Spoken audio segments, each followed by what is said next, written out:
Hello, BookTube. I've got a mail haul for you here that has a few question marks hanging over it. I looked at this stuff as it was accumulating, and I thought, well, there's a good chance that a lot of this isn't books. And then, so I thought, my original thought was, well, okay, then you probably want to open this all off camera, right? And if there are a couple of books in it, then you can show them. You don't have to show yourself opening them. And I thought, no, we don't have any secrets in this parasocial relationship, not at all. I show you everything, so why not? We'll just go through my mail and see what we encounter. It's been a fairly busy morning here at Hyde Cottage. It's a warm day, but not nearly as warm or hot or humid as the days are coming. The next 5 days are bringing weather that will make this look like winter. And I had to go out very early, first thing this morning, and spent a lot of time just commuting back and forth from place to place on Boston's subway system, the MBTA. I don't really have any subway stories for you. Sometimes I do, but not now.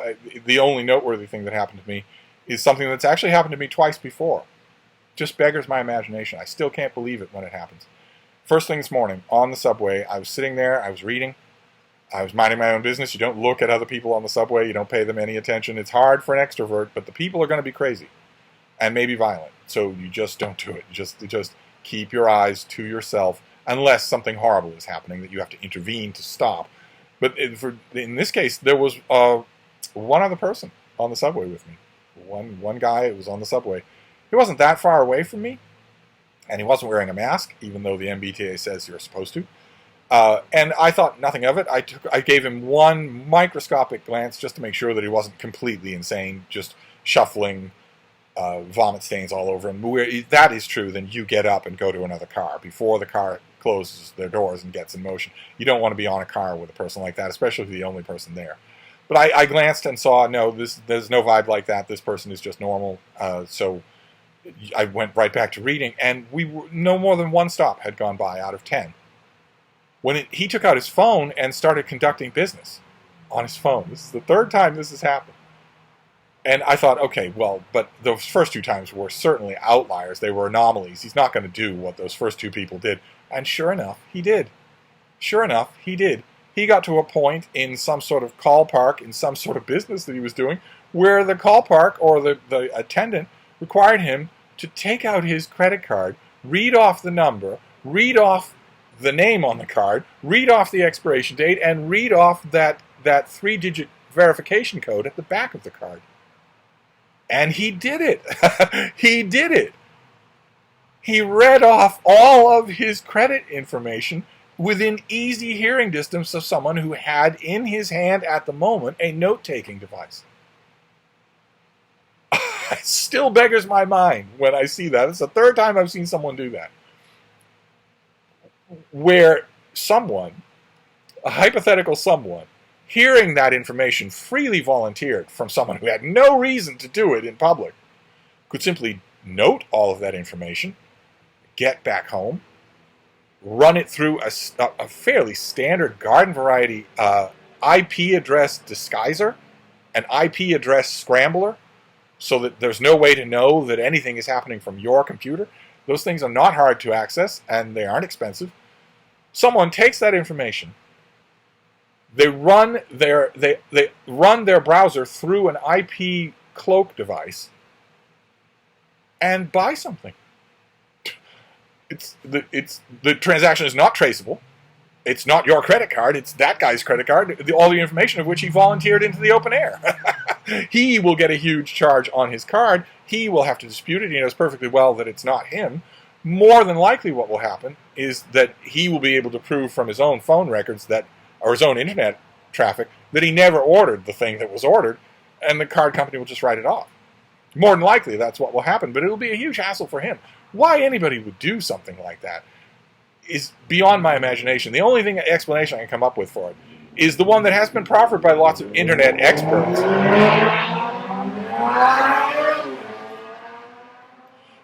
which is that in the 21st century, people don't have any idea what privacy is anymore.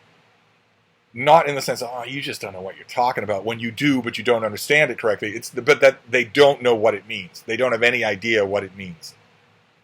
And that's the only explanation I come up with for such manifestly crazy behavior. But that's my only Subway story. So we'll just go on to this. It's a pile of stuff, but I don't think there are a lot of books in here. Let's give it a try. First one, of course, since I'm sharing everything with you, was porn. I got some porn in the mail. Of course, I'm going to share that with you.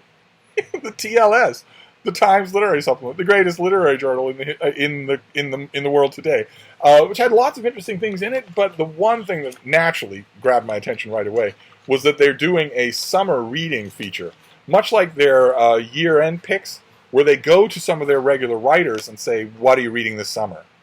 The title of the piece is "Plucked from the Teetering Pile," where they just go through and just take the idiosyncratic recommendations of any of their regular writers. And I got to Joyce Carol Oates, and I have to read it to you, because it is so Joyce Carol. It's so late period Joyce Carol Oates, where she just doesn't give a crap what anybody wants her to do. She's Joyce Carol Oates. She doesn't need to give a crap anymore about anything. This is her entry. Don't rush to get a pen for recommendations. Let's just put it that way. In a room in my house, rising like stalagmites from the floor and other surfaces, are heaps of books and bound galleys acquired during the pandemic that had seemed particularly promising. Out of these, a miscellany of summer reading will emerge in no particular order. As I am not a schoolgirl any longer, the notion of summer reading has become quaint to me, but it is still comforting, like New Yorker cartoons that continue virtually unchanged through decades, now bravely in an era of virulent contagion and rising seas. Unfortunately, each mail delivery brings a new book or a new bound galley to be hurriedly carried into that room and placed on a teetering pile, so there is likely to be confusion and some discouragement for, if you are a writer yourself, the vision of similar stalagmites in others' houses containing your own book or bound galley is dispiriting. But overall, there is not despair, since the act of reading a book, virtually any book, has come to seem life-affirming, triumphant. A way of signaling that though we may be many, I am one of you. Though we may not be many, I am one of you.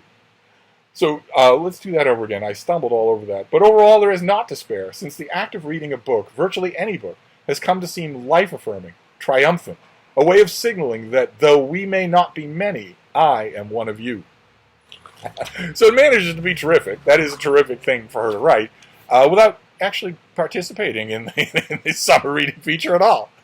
Joyce Carol Oates has large piles of books in her house. Okay, good to know. I didn't really think otherwise. So what are you going to do? Then we get this package. Got a white package here. This may be the only book in the mail. The bean is looking a little bit dispirited. Maybe she has got wind of the fact that a heat wave is coming to Boston.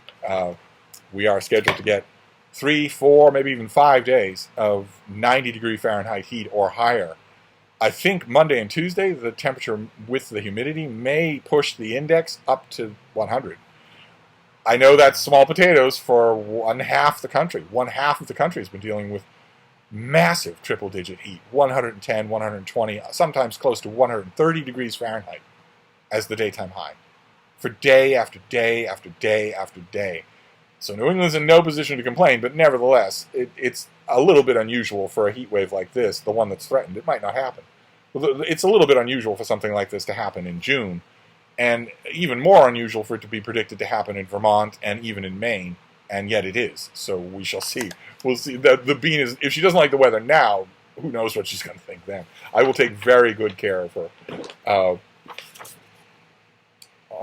What is this? Okay.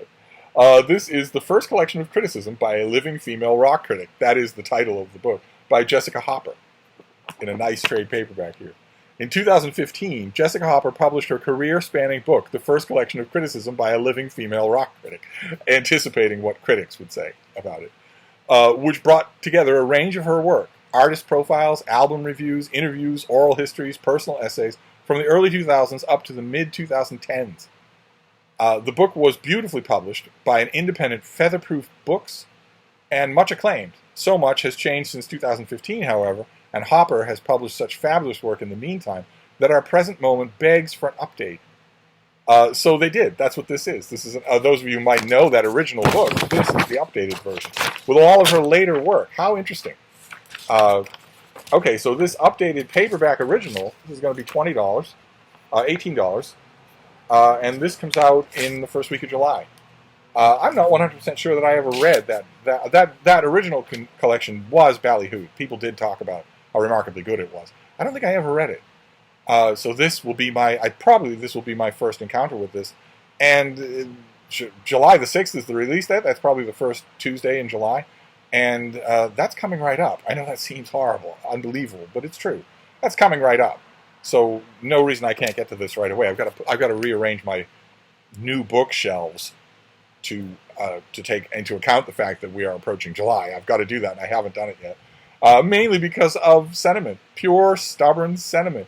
That ritual of going over to that section of all the galleys and arranging everything, pulling out the stuff that's never going to get reviewed, pulling out all the old stuff from the month that is ending, and then arranging the new stuff according to release date and then week, and then discussing what's good and what's not, what's likely to get reviewed everywhere and what's not, what's major and what's not, with other critics, with my best friend who is a critic.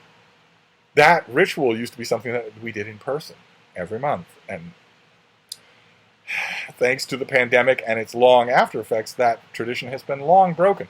That particular friend is not, I believe, in the country at the moment, so it wouldn't have happened anyway. I have to do it. July is right around the corner, and I need a clearer view of what's coming. But anyway, that is the first collection of criticism by a living female rock critic. Then we get to this. The next package is oddly shaped. It is certainly not a book.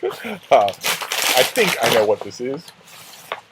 I think that this is a relatively recent Amazon order, sparked by the vacation that Frida and I just recently took to Vermont, to the home of Mark Richardson, of Richardson Reed, a fellow booktuber. When I go up to Vermont, since Frida is allowed in stores with me, I don't have any of that nervous thread pulling me back to wherever she is. If she's with me, then I can shop for anything I want. Oh, yes, here we go. All right, well, we'll look at this together. We'll see it for the first time in person together. One of the things that I got up in Vermont was a metal water bottle. Here, I've got it right here. This thing. I got this. Everything in Vermont is dirt cheap, and the people in all the stores say dogs are family. So Frida was with me, and I got this thing. Remember this, baby? Look at this thing up there in Vermont. And tried out just having a regular water bottle with me and really liked it. I really liked the experience. Hadn't done it in decades, and I really liked it. The only problem that I had with this thing, I brought it back with me. Most of the stuff that I got in Vermont, I just left there. I have a room in that 190-year-old house. I left most of that stuff there. But I brought this back with me, and the only drawback that I noticed in the time that we've been back is that it doesn't hold enough water. It's insulated, so the water doesn't go warm. You put cold water in here, it stays cold for half a day, 12 hours, 15 hours. So I found myself emptying this thing, drinking the whole contents too often, where I needed to get up more often than not, where I needed to remember, I just did this and now it needs refilling. So I thought, why not go online and shop for a bigger water bottle since you like it? And so I did. Look at that, huh? Look at that. Much bigger, twice as much water. So what is this thing? It has a metal carrying handle, so you can just carry it like that if you want.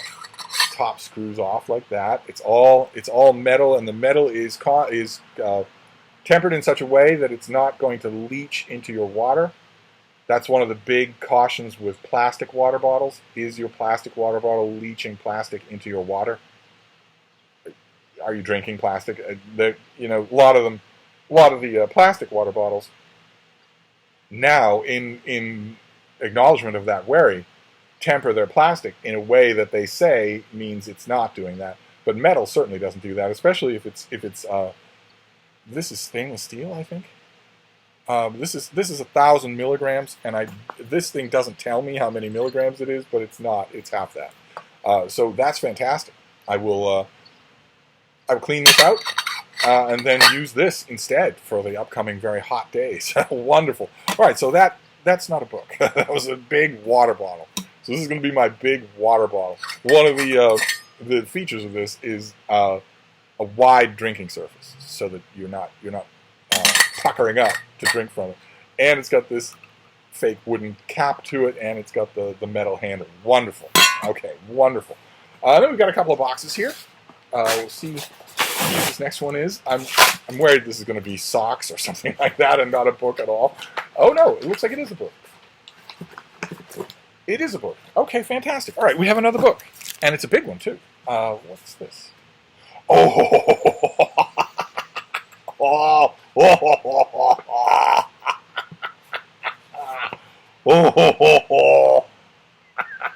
Oh, my.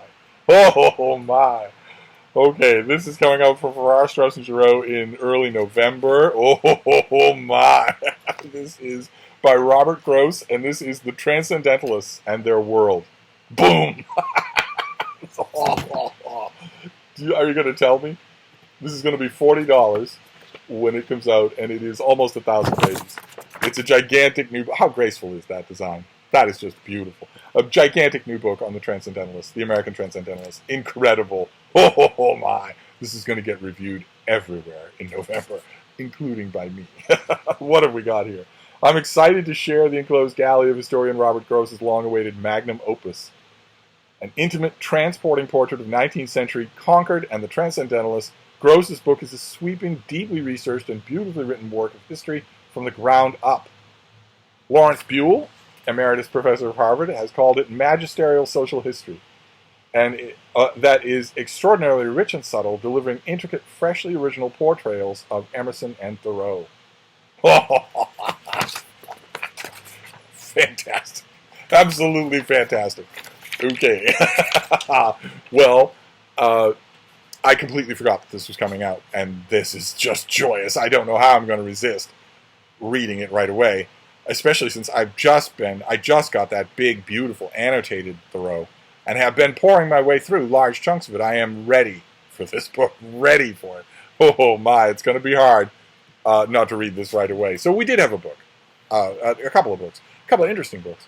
And then this last box is really, really taped well. It's taped all over. I've got scissors right here. Always want to have scissors handy if your life revolves around opening packages. But this has been, good Lord. Okay, this has been really well packaged. So it's going to take me a bit to open it up. We can chat in that time about the American Transcendentalists, a movement that birthed a whole bunch of great literature that tends to be misunderstood, even by Americans, and poorly studied by them. Wow, this just isn't opening. Is there an easier way to do this? Okay, well, as to what this is, I'm thinking this has to be from one of you. It's only friends who watch this channel and decide to send me something. It's only those people that ever pack a package like this. I mean, what on earth could warrant this otherwise? Wow, this just isn't opening. When has that ever happened? How many packages have we opened on this channel? It's never been this impossible to open a package. I think I might have to brute force this. And I don't want to do that. If you brute force something, you're opening up all sorts of bad possibilities for what you do to what's inside. Okay, no. All right, there we go. I didn't have to brute force much of it. I was very careful. Weird to be doing this on camera, but I lived my whole life in front of you people, so I'm going to do that anyway. No, this is not a book. Oh, okay. This is actually connected to an anecdote that started this video. Okay. All right. Great. This is a new MacBook.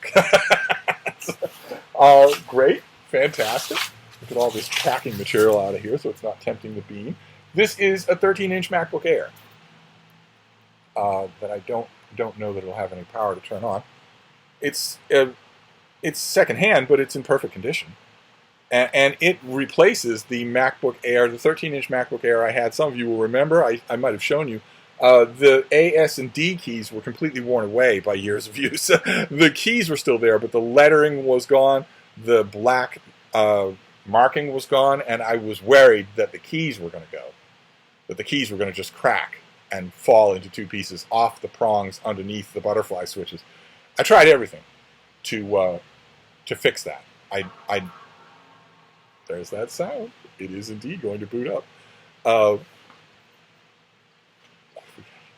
Okay, this does have power. Great. I'll fiddle around with it. It's in perfect condition. But I tried everything with those keys. I tried liquid cement to maybe cement on replacement keys. I tried getting replacement keys, and it's like breaking into Fort Knox to put them on the keyboard, especially if, as in my case, you have almost no sense of touch. I tried everything. I tried keyboard covers, a sort of acetate plastic keyboard cover, but it hampered the typing experience so much that I ended up pounding on the keys even more to compensate, which is not helping. So I just sort of retired that machine, even though there's nothing wrong with it. It's the cover hinge is a little bit loose. If you've got it on your lap, you're going to be constantly lifting the cover up. Press Command F5 now to turn it on and set up your Mac. If you would like to learn how to use VoiceOver to set up your Mac, press the Escape key. I don't want to use VoiceOver to set up my Mac. I don't want my Mac to be talking to me at all. Let's see if we can get this to power off. Yes, there we go. I can't do that, Hal. So I had to retire that machine. Even though it's perfectly fine, I had to retire it because I type all day long. Typing is not a little thing for me. It's a huge thing. I type all day long, as the long-suffering Richardson family will no doubt remember. And I found that I had to use the naked keys. The plastic covering was making me pound on the keys, which is what caused the problem in the first place. I have gotten pretty good at lightening my touch on a keyboard, but the plastic covering was counteracting that. So there was no way except to use the naked keys, and I found that as I was using the naked keys, I was constantly distracted by worrying about those three keys. Constantly, seriously distracted by it. And you can't have that. I can't have any barnacles on the hull when I am doing writing work. I can't have anything like that. I've got to. I couldn't do it. I realized right away, after I think a week of trying, I realized you can't keep using this machine. So I stopped. And I have a 13-inch MacBook Pro that's just as old as that old MacBook Air. I have plenty of Chromebooks, so I have choices. The main thing for me is to be redundant in my technology, so that there's no function that can fail that I can't duplicate somewhere else immediately.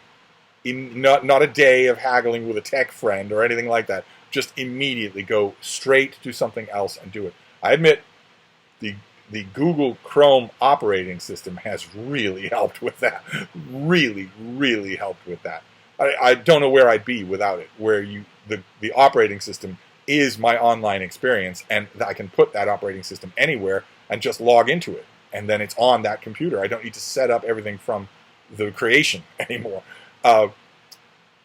So retiring that 13-inch MacBook Air was a little bit on the sad side. I got a lot of use out of that machine, but it wasn't traumatic because I had plenty of things to take up the slack, but I missed it. I like the 13-inch form factor. I have a couple of devices that are 11 inches, and I can get work done on them, but for a long afternoon of typing, I really like the bigger 13-inch form factor. After a while, I figured, what you need to do here, it feels a little strange, a little 21st century, to replace a machine that still works. The only thing wrong with it is the three keys look like the light from underneath the backlit those three keys was shining through the plastic. That's how thin I had worn it with typing. And that was too worrisome. But that was all. That was the only thing that was wrong with it. It works just fine as a machine. So it felt a little bit excessively 21st century to replace it for that fact. And then I thought, well, you might as well. Especially if it's, let's just say, painless when it comes to finance. So I did. I did, just recently. I replaced it. So this is basically a brand new 13-inch MacBook. I think from 2017. I think that was the release date on this machine. So not that long ago in terms of the lifespan of Macs. It'll work just fine. I'm sure it'll work just fine. And talk to me after all. So I'll spend half an hour setting this thing up and trying it out, and I'll do the afternoon's writing on it and see. That'll be the acid test right there. So there's the mail. A weird mail haul, of course. This came with a power cord as well. Brand new power cord, fantastic. So we have, the mail was a 13-inch MacBook Air, a 1,000 milliliter metal water bottle. I'll rinse this thing out thoroughly with hot water, then I'll rinse it out with cold water, and then I'll get started on it right away. So I'll have it for the whole rest of the day. It won't be like this thing where I'm refilling it every hour. So we have those two things. Those weren't books. Then we have the TLS. That wasn't a book either. We'll put that over there so it's out of the way. And then two books. Two books that actually do intrigue me, even though I'm not going to be able to get around to them right away. The first, Collection of Criticism by a Living Female Rock Critic, by Jessica Hopper. This is an expanded edition of the original book with that title. And The Transcendentalists and Their World. A massive new book from FSG coming out in the autumn that is going, I think, to get reviewed everywhere. So fantastic. That's the day's mail. There are probably more books on the way. It is Saturday after all, so I tend to get a book shipment late in the day after sunset. That could happen. If it does, then I will try to make videos tomorrow. For some reason, events always seem to conspire to make Sunday video filming difficult. Which is why I have missed Sundays for a while. There's a chance that is going to happen tomorrow. If it doesn't, then I will see you then, and if we have more books, we'll open them together. And if not, then Monday. We will reconvene on Monday. I'm hoping not. I'm hoping we can make videos tomorrow. But one way or another, I'm going to wrap this up and enter into tense negotiations with a certain someone about a walk outside.